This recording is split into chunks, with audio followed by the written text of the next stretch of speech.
पिछले दिनों राजनीतिक हलकों में इस बात को लेकर चर्चा थी कि एनसीपी के मुखिया शरद पवार एनडीए से हाथ मिला सकते हैं।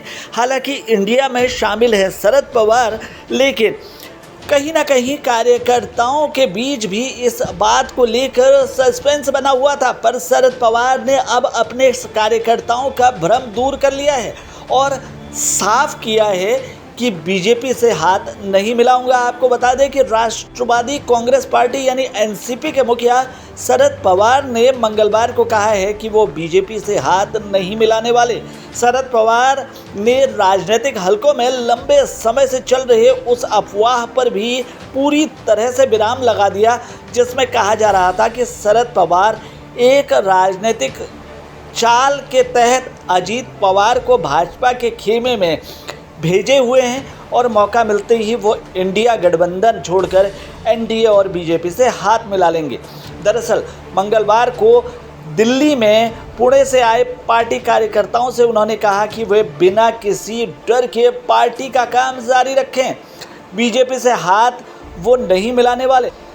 शरद पवार ने यह भी कहा कि भाजपा ये सुनिश्चित करने के लिए कड़ी मेहनत कर रही है कि पार्टी और उसके प्रतीक अजीत पवार के नेतृत्व वाले गुट को सौंप दिया जाए, और साथ ही उन्होंने ये भी आश्वासन दिया कि वो भगवा पार्टी को सफल नहीं होने देंगे। पुणे इकाई के मुखिया प्रशांत जगताप के नेतृत्व में 229 स्थानीय राष्ट्रवादी कांग्रेस पार्टी के नेताओं के एक प्रतिनिधिमंडल ने इन चीज़ों को स्पष्ट करने के लिए दिल्ली में शरद पवार से मुलाकात की थी।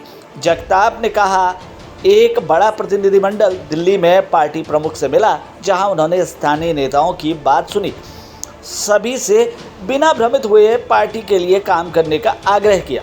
उन्होंने कहा, एनसीपी प्रमुख ने आश्वासन दिया है कि वो अपने राजनीतिक रुख पर पार्टी कार्यकर्ताओं और नागरिकों के साथ बातचीत करने के लिए अगस्त के आखिरी सप्ताह में पुणे में एक रैली करेंगे।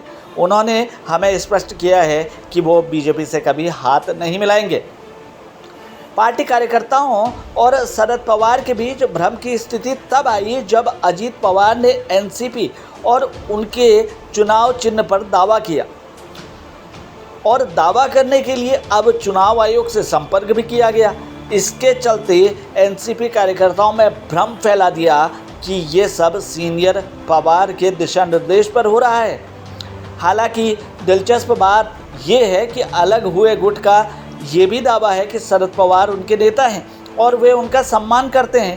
होर्डिंग से लेकर डिस्प्ले तक अजीत पवार का गुट हर जगह शरद पवार की तस्वीरों का इस्तेमाल कर रहा है, जबकि वरिष्ठ नेता ने ऐसा करने से मना किया था। हालांकि अधिक दिलचस्प बात यह है कि अपनी आपत्तियों के बावजूद वरिष्ठ पवार ने उनकी तस्वीरों का उपयोग करने पर अजीत पवार के नेतृत्व वाले गुट के खिलाफ कोई कार्रवाई नहीं की। इस बीच विभाजन के बाद विभिन्न समितियों के पुनर्गठन के लिए दोनों खेमों में खींचतान के बीच शरद पवार के नेतृत्व वाले गुट ने पार्टी कार्यकर्ताओं से अजीत पवार की सभी तस्वीरें हटा दी हैं।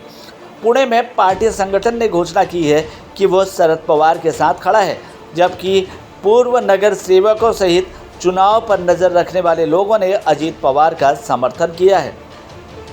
शरद पवार के नेतृत्व वाला गुट कांग्रेस और शिवसेना के नेतृत्व वाले उद्धव ठाकरे के साथ गठबंधन में काम कर रहा है, जबकि अजीत पवार का गुट महाराष्ट्र के मुख्यमंत्री एकनाथ शिंदे के नेतृत्व में भाजपा और शिवसेना के स्थानीय नेताओं के करीब पहुंच रहा है।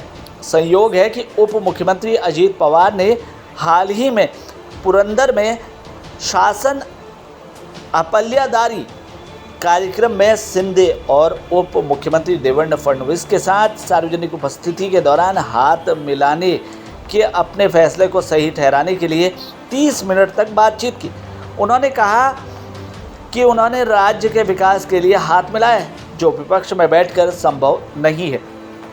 तो अजीत पवार को लेकर शरद पवार ने अपनी स्थिति साफ कर दी है। फिलहाल के लिए इस खबर में इतना ही। बाकी खबरों के लिए बने रहिए हमारे साथ, देखते रहिए हमारे चैनल को, क्योंकि यहाँ मिलेंगी आपको तमाम बड़ी खबरें।